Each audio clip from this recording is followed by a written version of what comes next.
Hello friends, आप सभी का जीके जीएस टी20 में स्वागत। आज का वीडियो है मौर्य साम्राज्य से रिलेटेड टॉप 25 एमसीक्यू जो एग्जाम में बार बार पूछे जाते हैं। तो वीडियो को ध्यान से अंत तक देखिए। चलिए शुरू करते हैं। पहला क्वेश्चन है, मौर्य साम्राज्य की स्थापना किसने की। यहाँ पे थोड़ा सा मिस्टेक है, यहाँ ना होगा किसने की।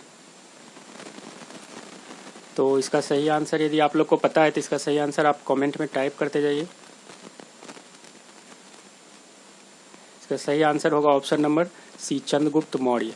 और देखिए इस कब स्थापना किया था, ये 345 बीसी में। आप याद रखिए 345 बीसी। अगला क्वेश्चन देखते हैं। प्रसिद्ध यूनानी राजदूत मेगास्थनीज भारत में किसके समय में आया था, किसके दरबार में आया था। यहाँ अच्छा नहीं होगा, किसके दरबार में आया था, तो ये चंद्रगुप्त मौर्य के दरबार में आया था। अगला देखते हैं, सम्राट अशोक किसका पुत्र था, तो ये बिंदुसार का पुत्र था। देखिए एग्जाम में ये भी आ सकता है, बिंदुसार किसका पुत्र, तो ये चंद्रगुप्त मौर्य का पुत्र था। और यदि अशोक से रिलेटेड करें तो अशोक के दादाजी चंद्रगुप्त मौर्य और उनके ये बिंदुसार जो थे अशोक के पिताजी थे। अगला क्वेश्चन है, अर्थशास्त्र की रचना किसने की थी, तो इसकी रचना चाणक्य ने की थी। और चाणक्य को और अलग अलग नामों से जाना जाता है, कौटिल्य भी बोला जाता है। तो इसका सही आंसर होगा ऑप्शन नंबर ए, कौटिल्य।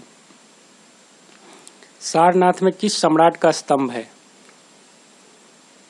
तो इसका सही आंसर होगा ऑप्शन नंबर ए, अशोक का। अगला है, निम्नलिखित में अशोक का उत्तराधिकारी कौन था, तो सही आंसर होगा ऑप्शन नंबर ए, कुणाल।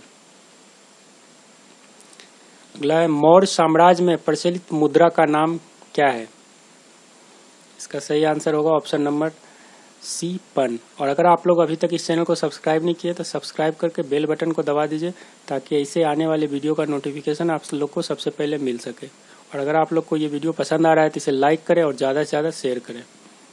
अगला है, चाणक्य को और अन्य किस नाम से जाना जाता था,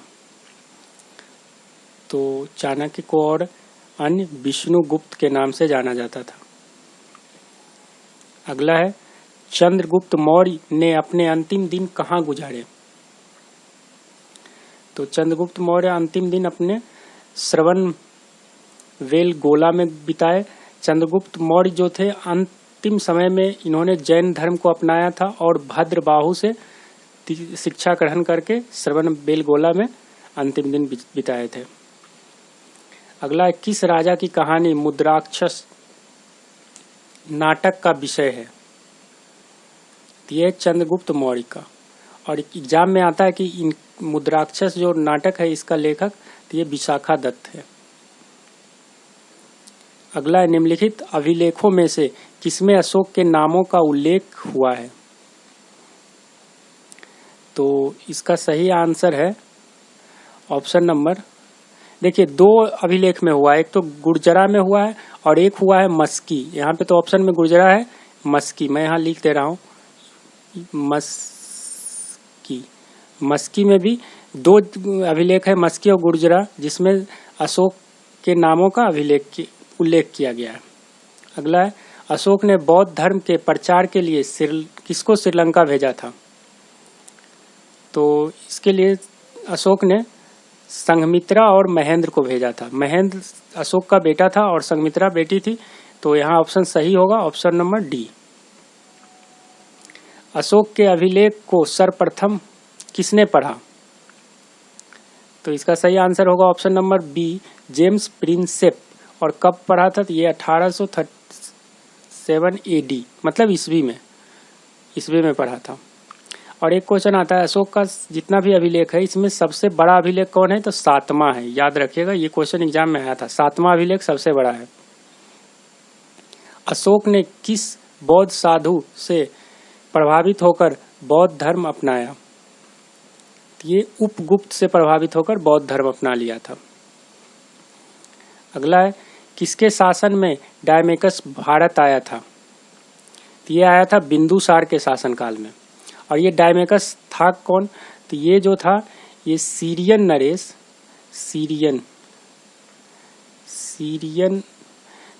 नरेश अंतियोकस, मैं यहाँ लिख दे रहा हूँ, नाम थोड़ा सा डिफिकल्ट है, अंतियोकस, सीरियन नरेश अंतियोकस का राजदूत था। याद रखिएगा, बिंदुसार के दरबार में आया था।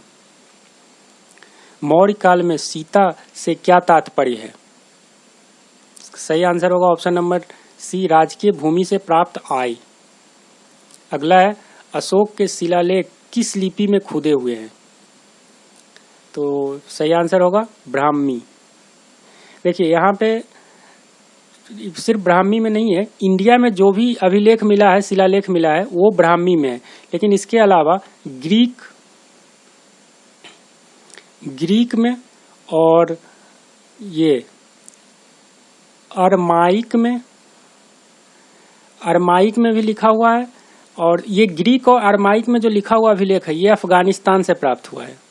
और इसके अलावा खरोष्टी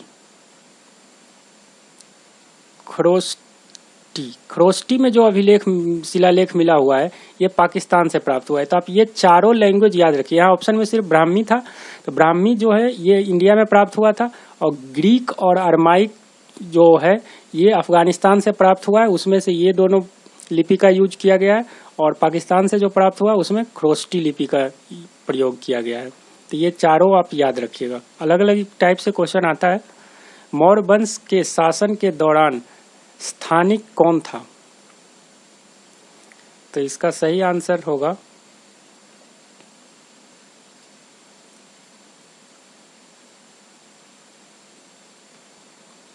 ऑप्शन नंबर ए, जिला प्रशासन।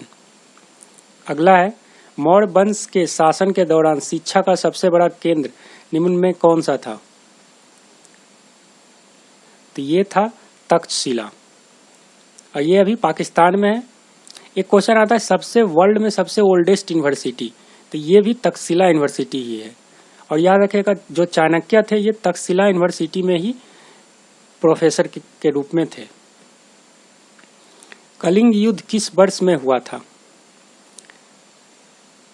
तो इसका सही आंसर हुआ है ऑप्शन नंबर ए, 261 बीसी में हुआ था। ये युद्ध जीतने के बाद ही अशोक ने बौद्ध धर्म को अपना लिया था, और अशोक का राज्य अभिषेक जो हुआ था वो 269 बीसी में हुआ था। 269 बीसी में वो मगध का राजा बना था। याद रखेगा, अपना राजा बना उसके 8वें साल इन्होंने कलिंगा पे आक्रमण करके, कलिंगा का उस टाइम जो राजधानी था तोसली था, वहाँ पे जीत चुका था। बाद में उस युद्ध में बहुत सारा इंसान मारा गया था, जिसके कारण ये बौद्ध धर्म में फिर से परिवर्तित हो गया था। तो आप याद रखिएगा डेट। अगला है, अशोक के समकालीन तुर्मय कहाँ का राजा था? ये मिस्र का था। Option number A. कलिंग युद्ध की विजय तथा क्षत्रियों का वर्णन अशोक के किस शिलालेख में है? तो ये 13वां शिलालेख है। Option number D. चाणक्य किसका प्रधानमंत्री था? ये आसान सवाल है, इसका सही आंसर होगा चंद्रगुप्त मौर्य। और अगर आप मुझे सोशल मीडिया पे फॉलो करना चाहते हैं तो इंस्टाग्राम और फेसबुक पे इन आईडी पे आप फॉलो कर सकते हैं। यहाँ पे मैं ज़्यादा टाइम एक्टिव रहता हूँ, तो आप कोई भी डाउट हो तो पूछ सकते हैं। अगला है, निम्नलिखित में से वह व्यक्ति कौन है जिसका नाम देवधाम प्रियदर्शी था?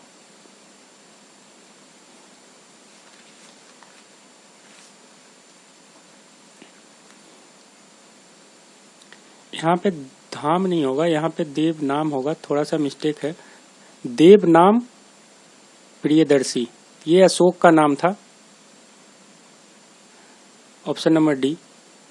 अगला है, मौर्य वंश का अंतिम शासक कौन था? तो अंतिम शासक किसका था? बृहद्रथ। और बृहद्रथ को इसके सेनापति पुष्यमित्र शुंग ने मारकर गद्दी को हथिया लिया था। मैं यहाँ लिख दे रहा हूँ, पुष्यमित्र शुंग। और इन्होंने बाद में फिर मौर्य डायनेस्टी खत्म हो गया, उसके बाद फिर शुंग डायनेस्टी का, शुंग राजवंश का इन्होंने स्थापना किया।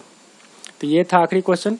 अगर आप लोग को ये वीडियो पसंद आए तो इसे लाइक करें, ज़्यादा से ज़्यादा शेयर करें, और कोई भी टॉपिक पे आपको वीडियो चाहिए इसके लिए आप कमेंट कर सकते हैं। इसके अलावा मौर्य वंश के अलावा दिल्ली सल्तनत और मुगल काल से रिलेटेड ऑलरेडी वीडियो अपलोड है, बौद्ध धर्म से रिलेटेड अपलोड है। यदि आप इंग्लिश में भी देखना चाहते हैं तो वो वीडियो भी है। आप मेरे चैनल पे जाके GK GS इंग्लिश का वीडियो जाइए, वहाँ पे प्लेलिस्ट है, उसमें से सारा इंग्लिश का वीडियो है। Thank you for watching.